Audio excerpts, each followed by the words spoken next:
Mabuhay! Sa Plaza San Luis, tabi ng makasaysayang San Agustin Church, hindi lang cafe at art and craft stores ang narito.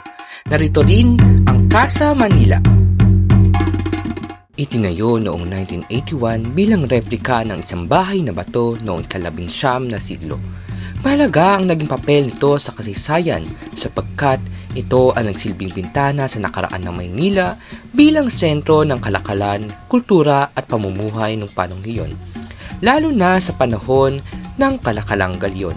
Ang ganitong uri ng tahanan ay tahanan ng mga mayaman na pamilya na nasa gitna o tuktok ng lipunang kolonyal.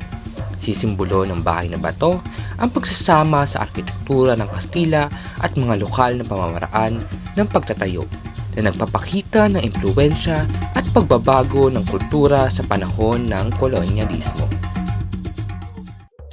Speaking of bahay na bato, nagkaroon ng pag-aaral dyan si Alberto Martinez Garcia na may pamagat na Unsettling Climate, the Consequences of Domestic Building Technologies Across the Spanish Empire. Dito niya napag-alaman na bagamat hango rin ito sa kultura ng mga Pilipino, hindi may pagkakaila na ang mga disenyo ng mga gusaling ito ay hindi lamang inangkop sa klima, kundi nagpapakita rin ng mga pagkakaiba sa katayuan sa lipunan base sa laki at materyales. Hindi pa tapos, halina't pumasok sa loob. Handa ka na ba?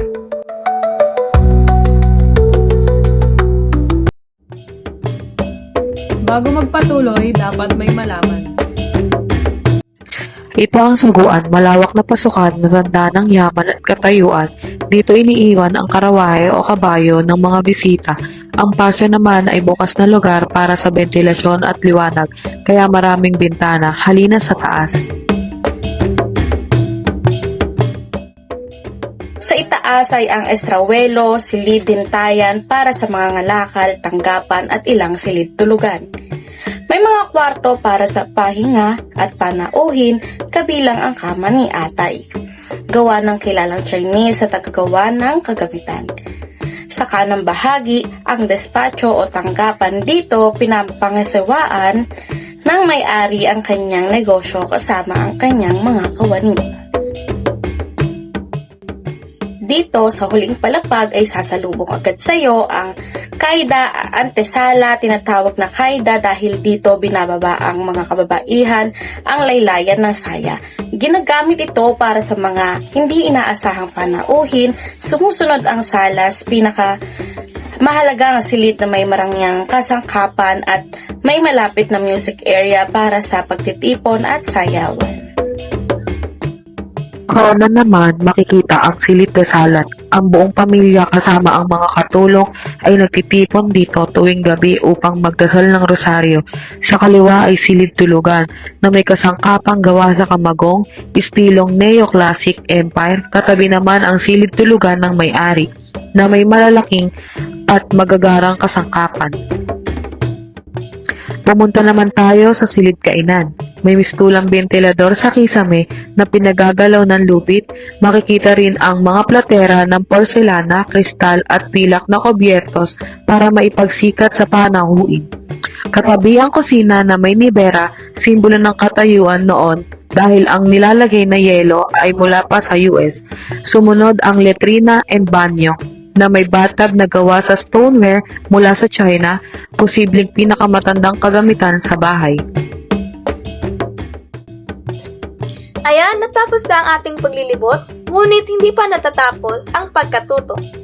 Ang Casa Manila Museum ay hindi lamang tahanan ng mga bagay at alaala, kundi patunay din ng kultura at pamumuhay noong nakaraan.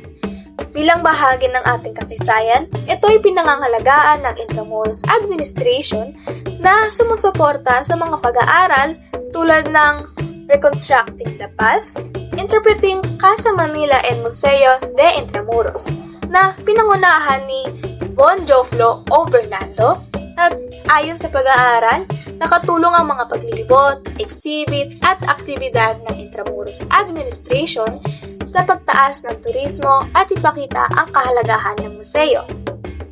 Katuwang din nito ang National Historical Commission of the Philippines na nagbibigay ng patnubay at suporta sa pagpapanatili at pagpapalaganap ng kasaysayan nito. Tandaan, ang ating nakaraan ay bahagi ng ating pagkatao, dapat pahalagahan, matuto at ipasa sa susunod na henerasyon. O paano ba yan? Dito na nagtatapos, naway nabusog namin kayo sa mga impormasyong ibinahagi namin sa inyo. Hanggang sa muli, paalam!